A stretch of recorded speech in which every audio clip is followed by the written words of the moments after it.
Good afternoon, guys. My name is Alina Shautsova. I'm an immigration attorney from New York.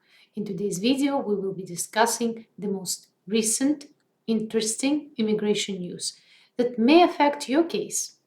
We're going to talk about the most recent USCIS policy updates, what's happening with the immigration reform, and I'm going to also talk about removal news. So thank you very much for watching. If this is your first time here, welcome. I'm a practicing attorney with more than 15 years of experience. I practice from New York, but I help people in all 50 states and overseas. And if you need to reach me, please call the number below, 917-885-2261. And let's start.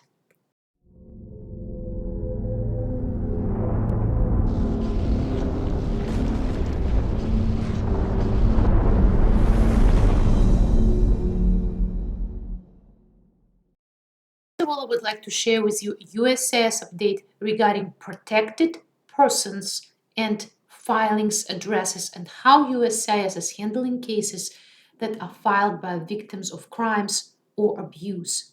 I'm referring to applications for U-T visa, VAWA, special immigrant juvenile status applications and petitions. These are very important applications. Usually they involve some allegations of abuse either by an employer or most commonly by a family member such as spouse or parent. And if you ever had to deal with those forms, you would see that there is a field where a person can leave safe mailing address.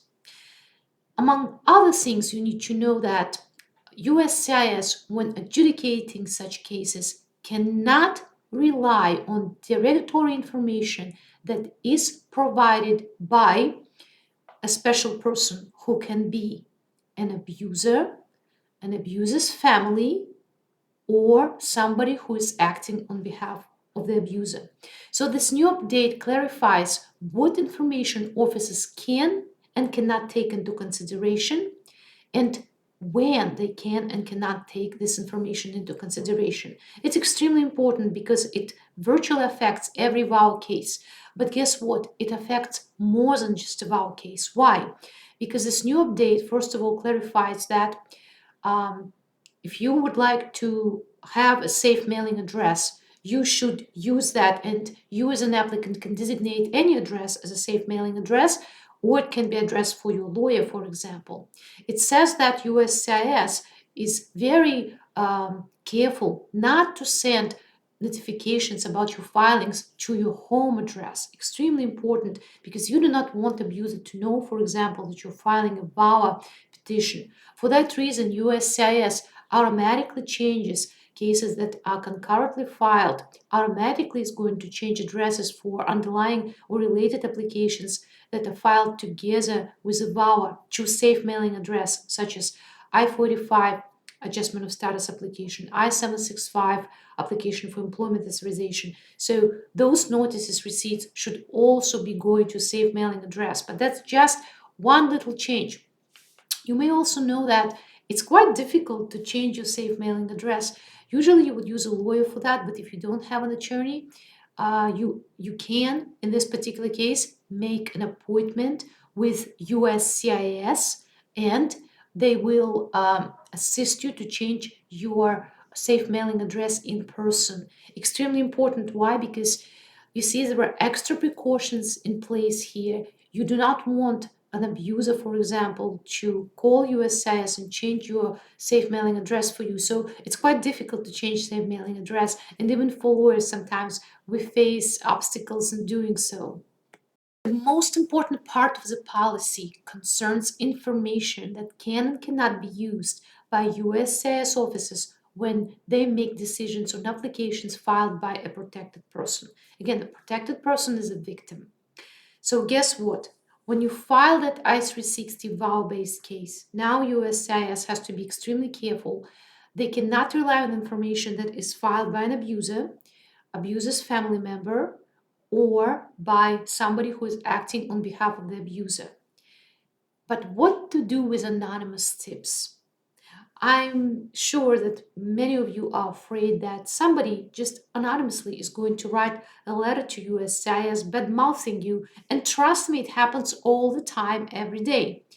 And this particular policy says that if USCIS receives an anonymous tip, they have to treat it as inherently suspicious, as if it's coming from the abuser.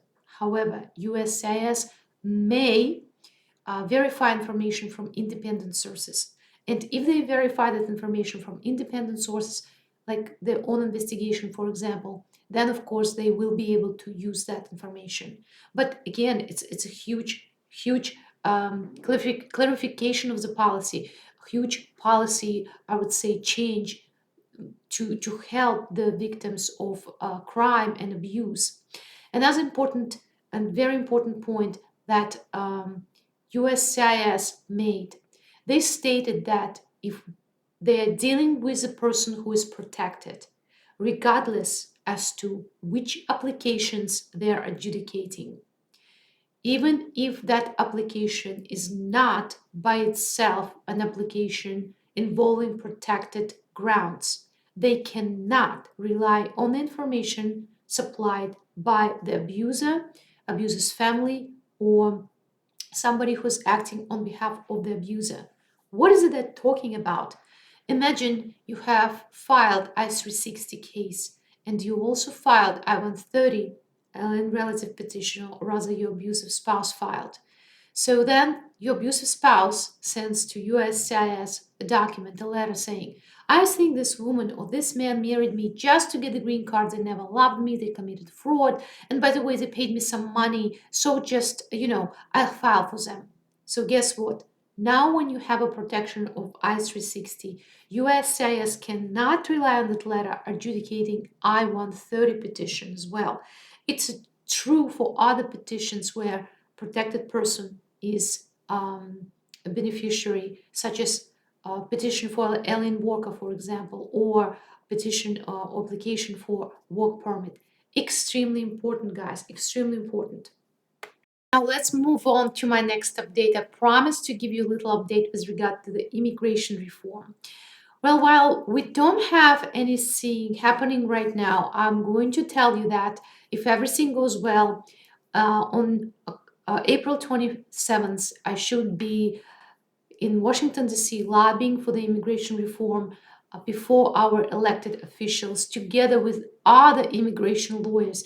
There is a National Day of Action where immigration lawyers, members of the American Immigration Lawyers Association, are going to Washington, D.C. to lobby for your interests.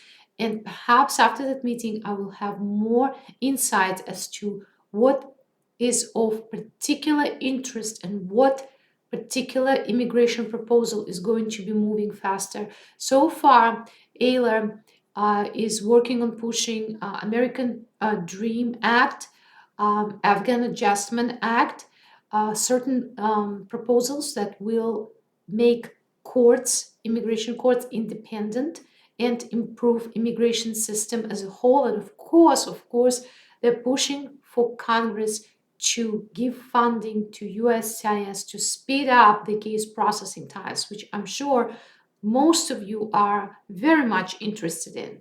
So I'm going to have more updates, I think, after that meeting, beginning of May, I suppose. But this is what's happening right now. As a preparation for my going to the Capitol, I did a lot of research and found out that, for example, senators from New York did not give up on immigration reform and are very much interested in it. And you may be aware that Chuck Schumer, for example, is a very influential person in our Congress. So I certainly hope that with his help of his staff, we will be able to push at least some changes in our immigration reform, immigration state.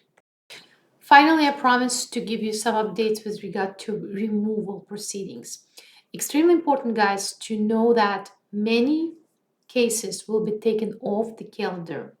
It is related to the huge immigration backlog.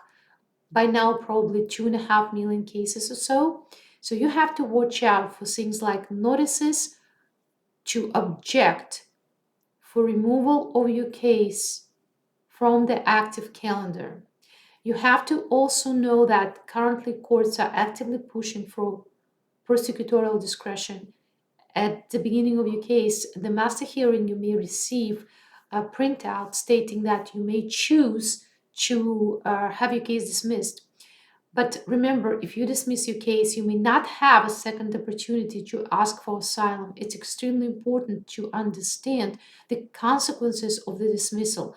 For some people, it can be great. They will have a chance of staying in the United States, even though without immigration status, but with their family members.